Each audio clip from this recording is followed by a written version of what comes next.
देखिए, अब जीव विज्ञान बढ़िया से सुनिएगा, कम से कम 200-300 प्रश्न आएगा और घर पर जाकर आप अपने से जो है अभ्यास भी करिएगा।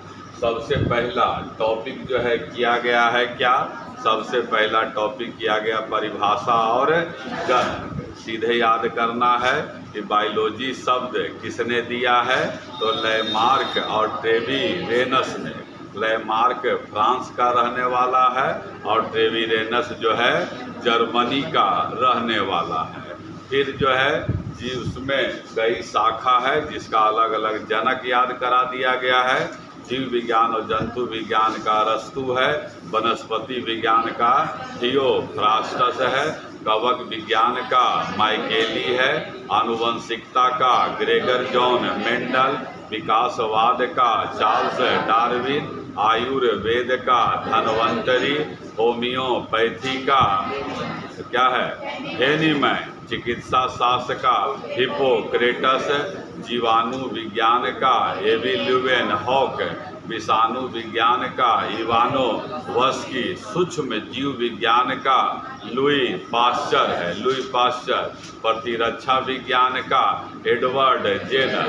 और इस सबसे जुड़ा हुआ कुछ कुछ आप याद करिएगा कि एडवर्ड जेनर ने है चेचक का टीका खोजा है, लुई पास्चर ने रेबीज का टीका खोजा है।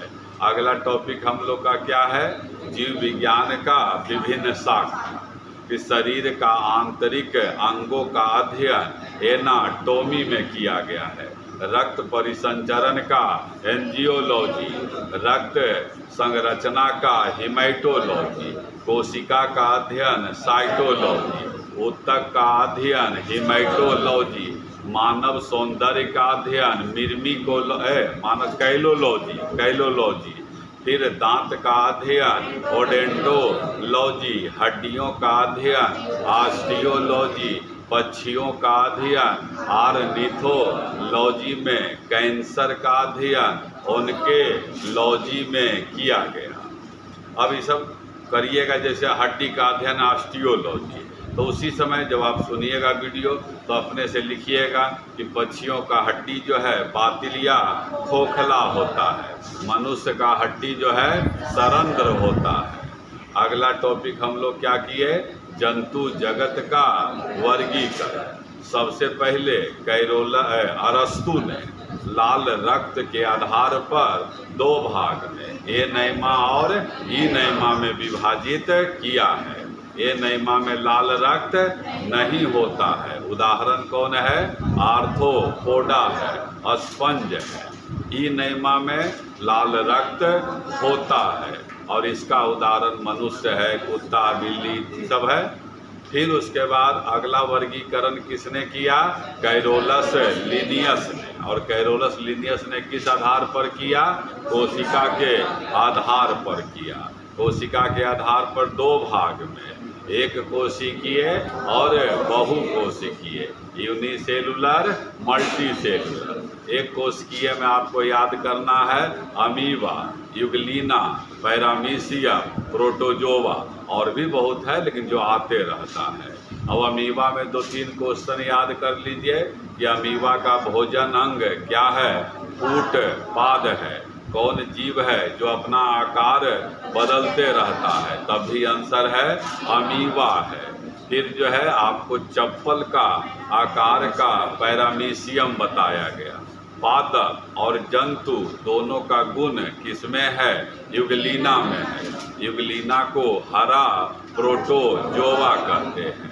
फिर प्रोटोजोवा में 4-5 को चर्चा किए हैं आपको, लिस्मैनिया, एंटमीवा, ट्रिपैनोसोमा, प्लाज्मोडियम।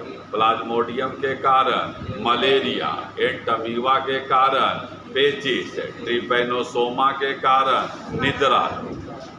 फिर बहुकोशिकीय जीव जो है उसको 9 संघ में, 9 फाइलम में जो है बांटा गया, जिसमें पोरीफेरा है, सिलेंट्रेटा है, प्लेटीहेली मंथिस है, nemathelminthes, annelida, arthropoda, mollusca, echinodermata और क्या है?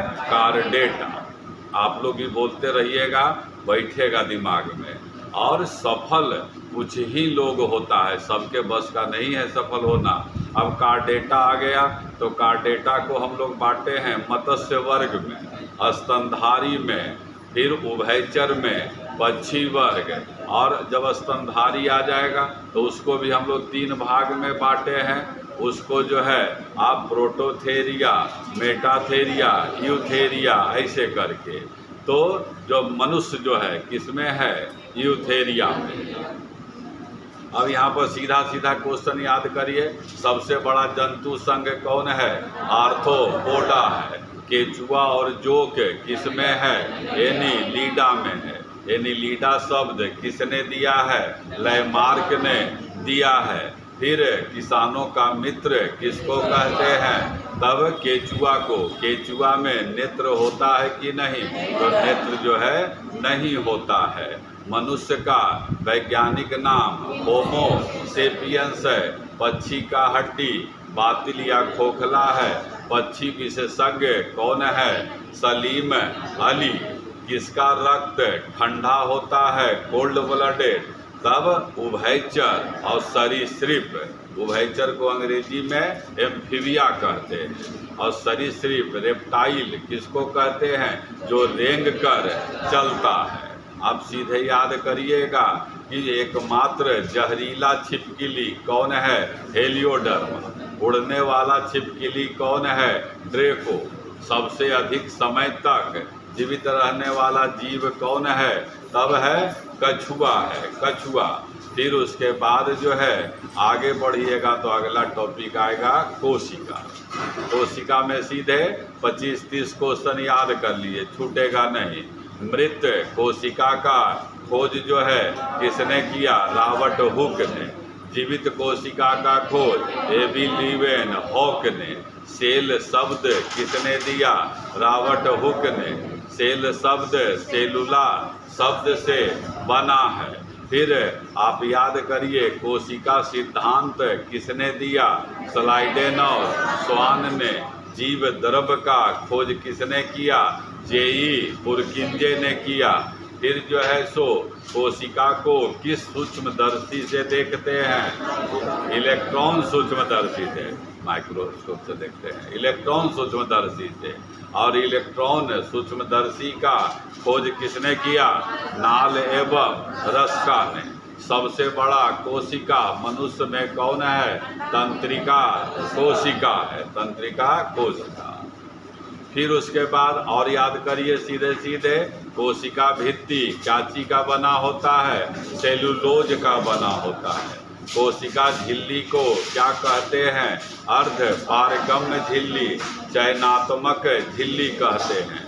कोशिकीय श्वसन, सेलुलर रेस्पायरेशन कहाँ होता है, तब क्या बताया गया, माइटोकॉन्ड्रिया में, जिसको कोशिका का ऊर्जा गृह, powerhouse of the cell कहते हैं। और यहाँ जो ऊर्जा बनता है वह एटीपी के रूप में रहता है। एटीपी को एडेनोसाइन ट्राइफॉस्फेट कहते हैं, और एटीपी को ही ऊर्जा सिक्का या ऊर्जा दलाल कहा जाता है। लाइसोसोम को आत्महत्या का थैली, कोशिका का पाचन ग्रंथि, कोशिका का एटम बम कहते हैं। शरीर का सबसे छोटा, कोशिका के अंदर सबसे छोटा अवयव कौन है, राइबोसोम है। राइबोसोम को प्रोटीन का फैक्ट्री कहा जाता है। फिर मनुष्य में गुण सूत्र का संख्या 23 जोड़ी या 46 है। कोशिका के अंदर सभी कार्यों को नियंत्रित करने का काम कौन करता है, केंद्रक। केंद्रक को कोशिका का मस्तिष्क, कोशिका का नियंत्रण कक्ष कहा जाता है। फिर जो है सो और याद करिएगा, नाइट्रोजनी क्षार को 2 भाग में, deoxy ribo nucleic acid DNA और राइबो न्यूक्लिक एसिड। डीएनए में 4 नाइट्रोजनी क्षार, एडेनिन, गवानिन, साइटोसिन और थाइमिन पाया जाता है। और इसमें से एगो जो है आरएनए में नहीं पाया जाता है, कौन, थाइमिन। और थाइमिन के जगह क्या पाया जाता है, यूरेसिल जो है पाया जाता है। लवक प्लास्टिड जो केवल पादप कोशिका में पाया जाता है, उसको के भाग में बांटा गया? 3 भाग में। हरित लवक, वर्णी लवक और अवर्णी लवक। कोशिका का रसोई घर किसको कहते हैं? हरित लवक को कहते हैं। हरित लवक में कौन तत्व होता है? मैग्नीशियम होता है। पत्तियों का रंग हरा कौन करता है? हरित लवक, जिसको पर्ण हरित या क्लोरोफिल जो है कहते हैं। फूल, फल और बीज का रंग निर्धारित कौन करता है? वर्णी लवक। टमाटर का रंग लाल किसके कारण? लाइकोपीन। गाजर का कैरोटीन, कैरोटीन में ही याद रखना है कि जो बाल है, नाखून है, दूध का रंग जो हल्का पीला हो जाता है, इस सब का आंसर कौन है?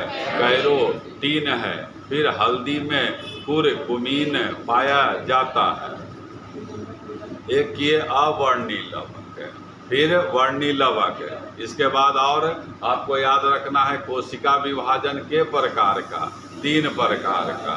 असूत्री विभाजन, समसूत्री विभाजन और अर्धसूत्री विभाजन। सीधा क्वेश्चन, एक कोशिकीय जीव में कौन सा विभाजन होता है? असूत्री विभाजन। सबसे तेज गति से कौन विभाजन होता है? असूत्री विभाजन। गैर जनन कोशिका में कौन विभाजन होता है? समसूत्री विभाजन। समसूत्री विभाजन में माइटोसिस में एक मदर सेल से 2 डॉटर सेल बनता है और उन डॉटर सेल में गुणसूत्र का संख्या कितना? 46 होता है। माइटोसिस का काम क्या है? 2 काम। कहीं अगर कट गया, घाव हो गया, उसको भरने का काम। जीवों के आकार और भार में वृद्धि का काम कौन करता है? समसूत्री विभाजन। अर्धसूत्री मियोसिस में एक मदर सेल से कितना डॉटर से? 4 डॉटर सेल, और उसमें गुण सूत्र का संख्या कितना होता है? 23 होता है। फिर अर्धसूत्री विभाजन को ही न्यूनकारी विभाजन भी जो है कहा जाता है। अंडाणु और शुक्राणु में जो विभाजन होता है उसको असूत्री विभाजन कहते हैं। फिर इसके बाद जो है अगला टॉपिक आया पाचन तंत्र। यहाँ सीधा आप क्वेश्चन याद करिएगा, ऊर्जा देने वाला भोजन कौन है? कार्बोहाइड्रेट है, वसा है। रोगों से रक्षा करने वाला कौन है? विटामिन है। शरीर का निर्माण कौन करता है? प्रोटीन जो है करता है। आपको बताया गया है सीधे कि कार्बोहाइड्रेट का निर्माण कार्बन, हाइड्रोजन और ऑक्सीजन से होता है।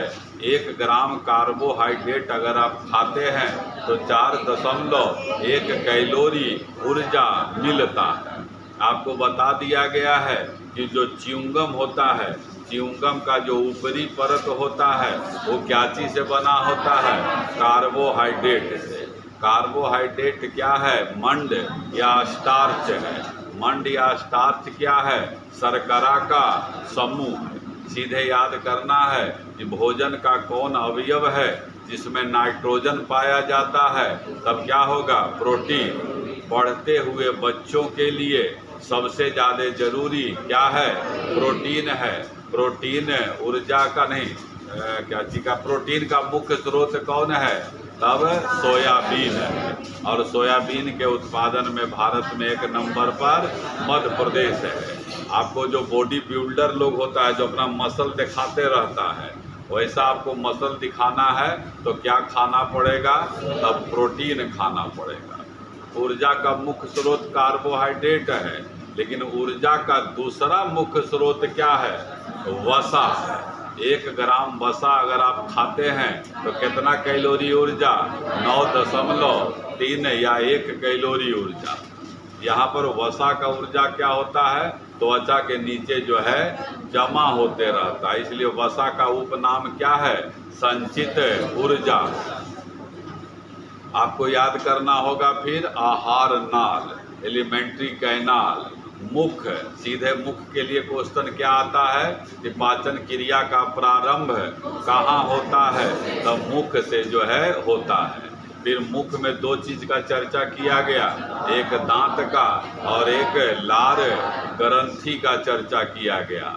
मनुष्य में 4 प्रकार का दांत होता है, उसका नाम है इंसाइजर, केनाइन, प्रीमोलर और मोलर। इसमें बच्चों में कौन दांत नहीं होता है? मोलर जो है नहीं होता है। और मोलर का संख्या कितना है?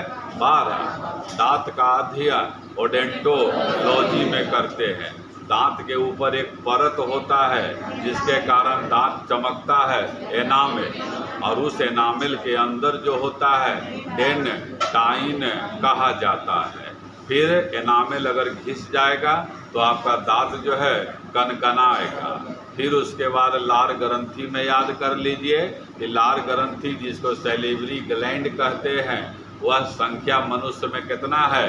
3 जोड़ी है। और सबसे बड़ा लार ग्रंथि कौन है? पैरोटीड है। और लार ग्रंथि से कौन सा एंजाइम निकलता है? टाइलिन। और टाइलिन करता क्या है? मंड को जो है स्टार्च को माल्टोज में बदल देता है। फिर जो हमारे यहाँ मनुष्य में पैरोटीड ग्रंथि है, वही पैरोटीड ग्रंथि सांप में भी होता है, लेकिन वहाँ टाइलिन नहीं, वहाँ विष या जहर का जो है निर्माण करता है। अमाशय के लिए अच्छा, यहाँ पर एक हड्डी है गर्दन में जो श्वास नली और पाचन नली को अलग करता है, उसका हड्डी का नाम है,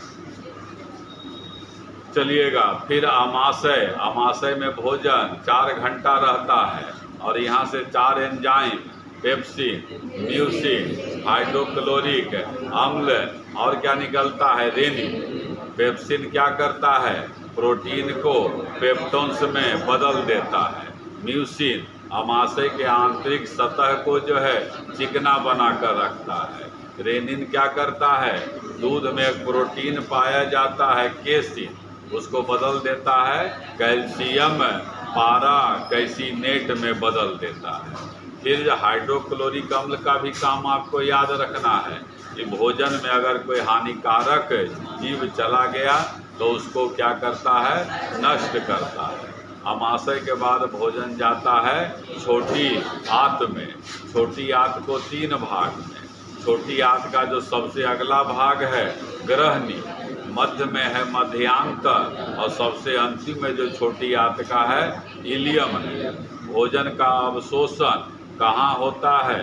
तो छोटी आंत या इलियम में। अवशोषण से ही आपको एक चीज और याद रखना होगा कि मनुष्य में मुख में लेने से मल के रूप में निकलने तक भोजन 5 चरण से जो है गुजरता है। भोजन को मुख में लेना अंतर्ग्रहण है, फिर विभिन्न एंजाइमों के सहायता से जो पच जाता है उसको क्या कहते हैं? उसको पाचन।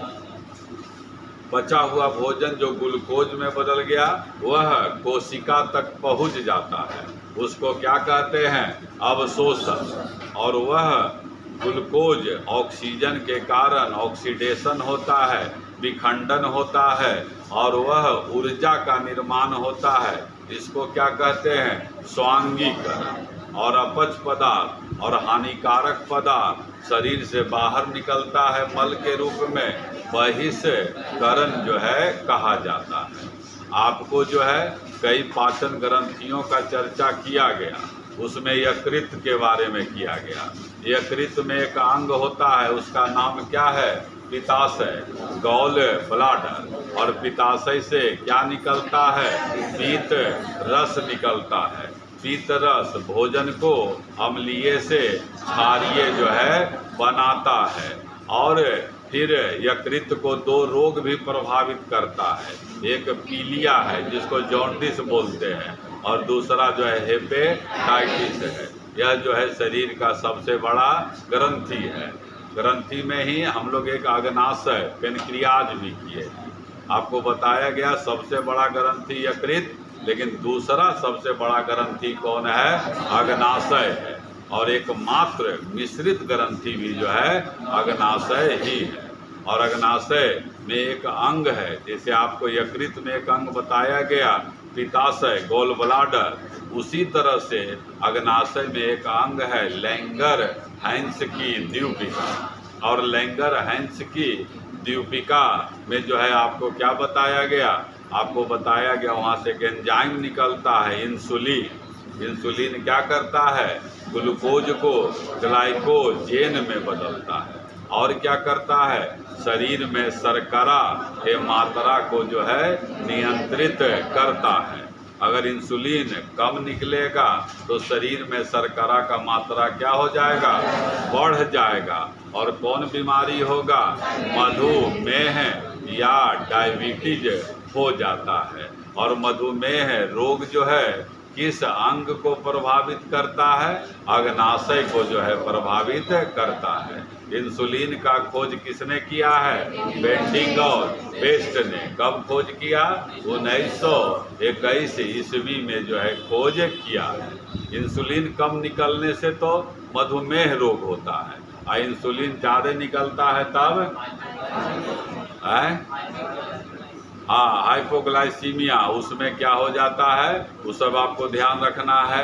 फिर जैसे तीज था कल, अब उपवास की है महिला और उपवास में कुछ महिला जो कमज़ोर है, जिसको बोलचाल में एक लीवर कहते हैं, बेहोश हो गई, तो उसको क्या कहेंगे, चक्कर आने लगा, उसको इंसुलिन आघात कहते हैं। इंसुलिन आघात, ये भी क्वेश्चन है कि उपवास के दौरान अगर बेहोशी आता है, चक्कर आता है, उसको कहते क्या।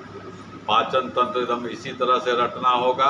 अगला टॉपिक क्या किया गया, अगला टॉपिक किया गया ऊर्जा निर्माण। ऊर्जा निर्माण में या उत्सर्जन तंत्र हुआ होगा, उत्सर्जन नहीं, संवहन तंत्र हुआ होगा कि संवहन, किसी पदार्थ को एक जगह से दूसरा जगह ले जाना क्या कहलाता है, संवहन। और यह काम मनुष्य में कौन करता है, रक्त परिसंचरण तंत्र के द्वारा। और पादपों में कौन करता है, जाइलम और फ्लोएम। रक्त के द्वारा जुड़ा हुआ 20-25 क्वेश्चन याद कर लीजिए कि रक्त परिसंचरण का अध्ययन एंजियोलॉजी, रक्त संरचना का अध्ययन हेमेटोलॉजी कहते हैं। फिर रक्त के द्रव भाग को क्या कहते हैं, प्लविका, प्लाज्मा कहते हैं, जो रक्त का 60 से 70% होता है। प्लविका का उपनाम क्या है, सूर्य का द्रव, सूर्य का द्रव कहते हैं।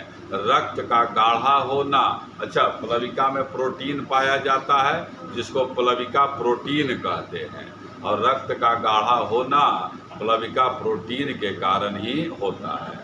ये रक्त का द्रव भाग है और रक्त का ठोस भाग को 3 भाग में आरबीसी, डब्ल्यूबीसी और प्लेटलेट्स कहते हैं।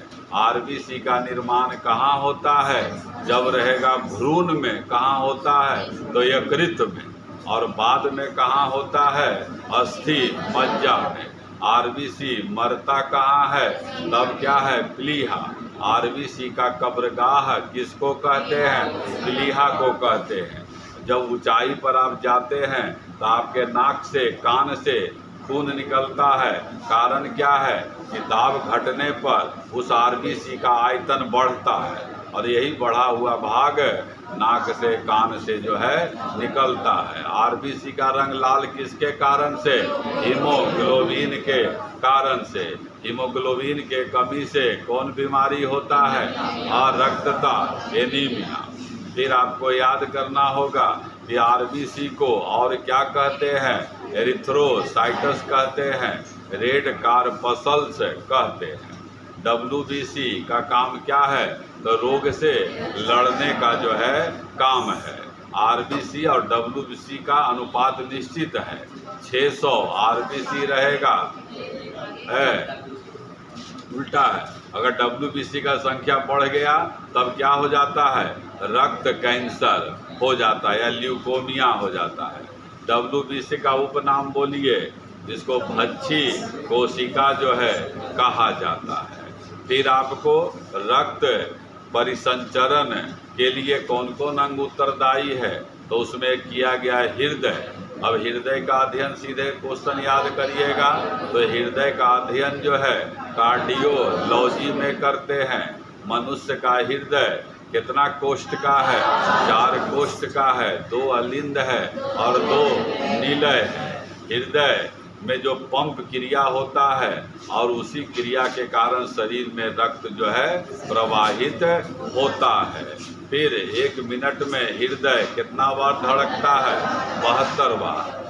धमनी पर जो रक्त का दाब होता है उसी को क्या कहते हैं? रक्त दाब। और रक्त दाब कितना है? 120/80 है। हृदय के धड़कन को नापने वाला यंत्र कौन है?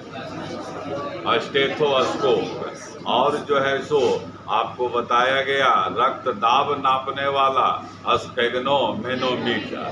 फिर बताया गया कि अगर हृदय नियमित ढंग से नहीं धड़कता है तो एक यंत्र लगाया जाता है। यंत्र का नाम क्या है? पेसमेकर या गति प्रेरक है। आपको बताया गया है कि सर्वदाता किसको कहते हैं? ओ को कहते हैं। और सर्वग्राही किसको कहते हैं? AB को कहते हैं। अगर RH फैक्टर, अच्छा RH फैक्टर का खोज किसने किया? लैंडस्टीनर और वीनर ने किया है। रक्त समूह का खोज लैंडस्टीनर ने। रक्त समूह O का खोज किसने किया?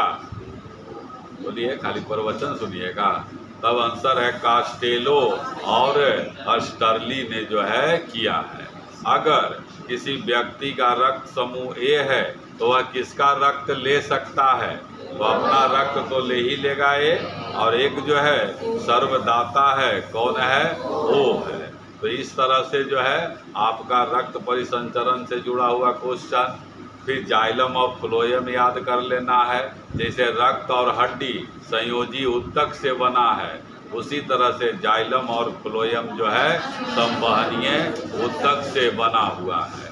उसमें आपको सीरा और धमनी भी कराया गया है कि सीरा में जो है अशुद्ध रक्त है और धमनी में जो है शुद्ध रक्त है। रक्त को शुद्ध कौन करता है? फेफड़ा करता है। और धमनी में प्रवाह दिशा क्या है? हृदय से शरीर की ओर। और सिरा में प्रवाह दिशा शरीर से हृदय की ओर। लेकिन दोनों जगह अपवाद है। जैसे सिरा में अशुद्ध रक्त है, लेकिन एक पल्मोनरी वेन है जिसमें शुद्ध रक्त बहता है। मनुष्य का सबसे बड़ा धमनी कौन है? एरोटा।